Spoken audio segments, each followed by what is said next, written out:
And welcome back to our podcast. We never have the same intro, but that's We're fine. never going to have the same intro because I always forget. That's fine. Anyway, today... Hi, guys. Hi, guys. Anyway, today we're talking about open marriage. Dun, dun, dun, dun. Do. Did you do research on this one? I did. Okay. You know, I do a little bit of research on all of them. Okay. I accidentally did research on it this week, apparently. Oh, you did? Yes, for my podcast. Remember, I listened to a bunch of different podcasts. What podcast did you listen to? Not sponsored. We're not sponsored. This one, I think one I listened to, I think it's two of them from other people's lives, where these two guys talk to people about special situations going on in people's lives. And the situation was she was talking to the guys about her open marriage with her husband. But she wasn't saying that was just directly open. She was saying that they were polyamorous.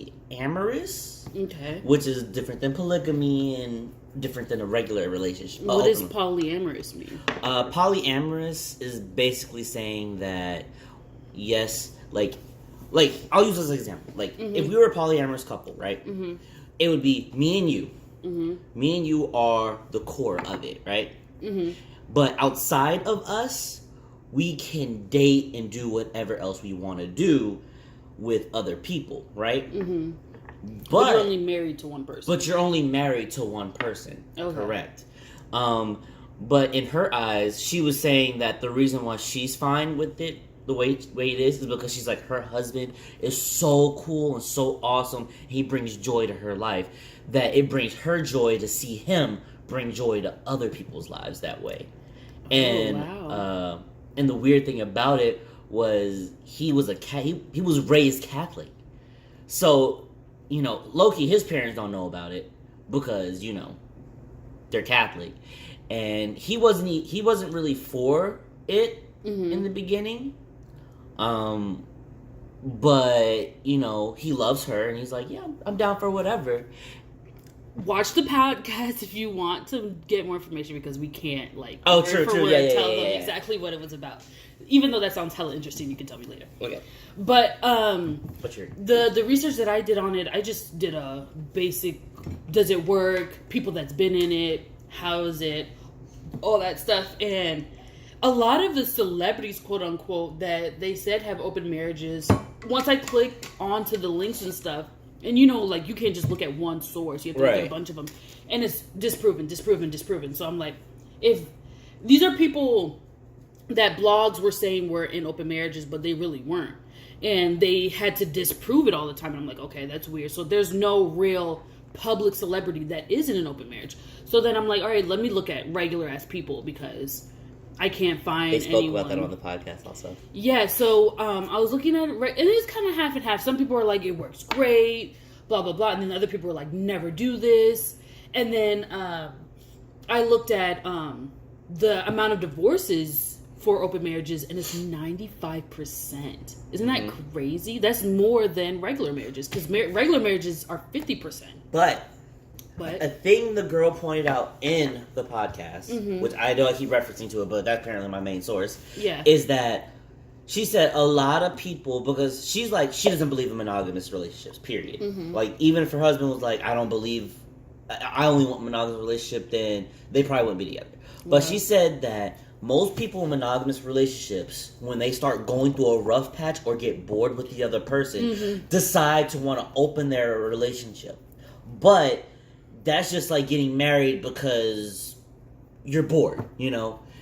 Doing it for that reason is destined to fail, you know? Okay. Like, the reason she's doing it, yeah, they have a few hiccups where, you know, I feel like you're spending too much time with this person. Oh, okay, cool, whatever. I won't spend as much time. Like, it's a full-on understanding versus, hey, babe, we've been in a little rough patch. Let's open up our relationship. You go get some dick, I'll get some pussy, whatever. We convene back here later, you know? Right. And then that still brings about the same stigmas of a monogamous relationship of jealousy, spite, resentment that builds up because the other person is doing something else. So, like, the statistics may be right. You know, it may be the reasons why. Exactly, but no one ever says the reason why they went into an open relationship. Because apparently the girl was just like, you need to be 100% in love with the person you are, but okay with them living their own life. Wow. Yeah. Compersion. Look it up. I'll pull it up for you because apparently that was the word that they used to describe it. And if I can. But there's also while you're looking that up, I'll ramble on about the things that I looked up. I found it. Okay, what does it say? Okay, for her, which makes the relationship work is that she associated with compersion, which is vicarious joy associated with seeing one's partner have a joyful sexual or romantic relationship with another person. Okay, so she's the type of nigga that's, if a black man fucks my wife, I'm like, yes, type of person. Basically, but she has no preference. Literally, she was like, she was like in the beginning we didn't talk about what we did when we went out there, but she felt like that was building resentment because, you know, you don't know what's going on. And then one time she almost got assaulted when she was going out on a date. So they started talking about it. And she's like, literally at this point, if my husband says, hey, he met some lady with some big ass titties, like, oh, sweet, did you hit that? Yeah? Hey, high five. Like, I want to know what they did. Like, did they do something sexual that I don't do and you enjoyed? That's cool. That's fine with me, you know? But they compared it, like, where they're, like, compersion. I would never want to know. That is so scary. That's so scary to know. I think, but she also spoke about how, like, you know how I always say, like, human beings were never meant to be monogamous, but that's a social structure that was built because, you know, of whatever. And even she verified that. She's like, marriage was built so that property ownership would be easier to transfer in case of one's death or something like that. And monogamy was also built through religion because, you know, religion is like, oh, find someone, marry them, and then you and them two are one in God or whatever like that, probably. But she was like, humans were never meant to be monogamous. What? I was like, that's not right, the religion part. But whatever, but it's... Because even in the Bible, everyone, even Abraham, who's the father of us, says the Bible, had at least 6-7 wives. So even religion doesn't have an issue with polygamy, but it doesn't mainly endorse. At least Christianity doesn't. Okay. But there's a bunch of different religions that don't have a problem with it either. Okay. I think the monogamy comes from us being more technology driven, if that makes sense, because back in the day it was more about procreate, you know, and once your wife hits a certain age, you're like, all right, next 12-year-old, you know.